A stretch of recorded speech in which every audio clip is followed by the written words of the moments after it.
Issuing the warrant, the judges have found reasonable grounds to believe that Mr. Duterte has committed a crime of murder. Sinampal-sampal ng mga netizens ang mga Showtime hosts na sina Kim Chiu at Vong Navarro dahil sa mga di umano ay tila natutuwa raw ang mga ito sa pagkakaaresto at pagkakakulong ni former President Rodrigo Duterte. Ito ay matapos payagan ni Bongbong Marcos ang ICC na ipahuli si Duterte at ikulong sa bisa ng warrant of arrest mula sa ICC sa kasong isinampa nila na crimes against humanity. Sa episode ng It's Showtime kahapon, kasunod ng pagkakaaresto kay former President Rodrigo Duterte, kapansin-pansin daw ang pagbanggit ng mga It's Showtime hosts na sina Kim Chiu at Vong Navarro ng salitang deserved. Ito ay matapos arestuhin kahapon si former President Rodrigo Duterte. At ang inyong paghinga ay, I say, deserve niyo yun. Yeah. Ang masasabi namin, deserve.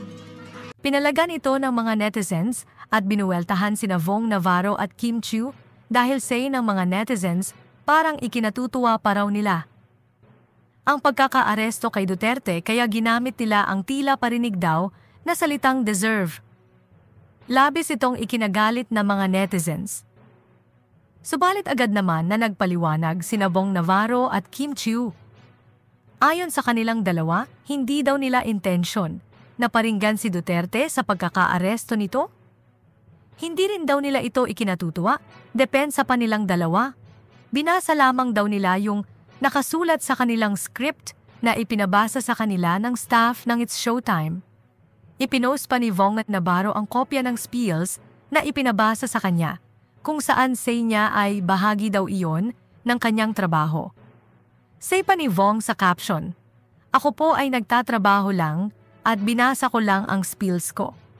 Wala po akong masamang intensyon. Love and peace." Paliwanag naman ni Kim Chiu ay tulad ni Vong, ay binasa lamang daw niya ang kanyang spills. Say niya, "Hoy, kaloka kayo? Binasa ko lang yung script namin na spills? Kayo talaga. GV lang tayo, spread kindness and good vibes." Binuweltahan din ni Kim Chiu ang isang netizen na unang nagpakalat daw sa social media ng fake news na di umano ay pinaringgan niya ang deserve makulong ni Duterte. My piece. Please read full context bago maniwala sa fake news na pinapakalat dito sa Facebook, lalo na yang si Mang Wilson Mapataganila Jr. Sir, wag po kayong mandamay sa nanahimik na tao. May God bless you and your family and your peace of mind. Magdasal na lang po tayo para sa kapayapaan ng lahat. Kim Chiu?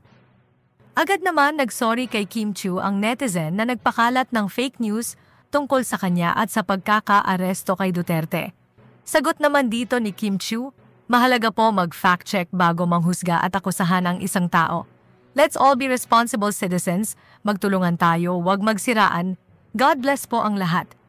Samantala, nanganganib na mahatulan ng guilty at tuluyan ng makulong si Duterte. Ito ay dahil nagsalita na ang ICC prosecutor na si Karim Khan. At kinumpirma nito na kitaan daw nila ng malinaw na paglabag sa karapatang pantao na ginawa ni Rodrigo Duterte noong namumuno pa ito nang ipinatupad nito ang Oplan Tokhang EJK, kung saan marami ang pinaslang ng mga kapulisan kabilang ang mga menor de edad na mga estudyante. Issuing the warrant, the judges have found reasonable grounds to believe that Mr. Duterte has committed a crime of murder. Posible daw na hatulan nila ng guilty si Duterte dahil matibay daw ang mga ebidensyang hawak nila sa kanilang isinagawang masusing investigasyon. Kaya malaki daw ang posibilidad na mahatulan nila si Duterte ng guilty at makulong habang buhay.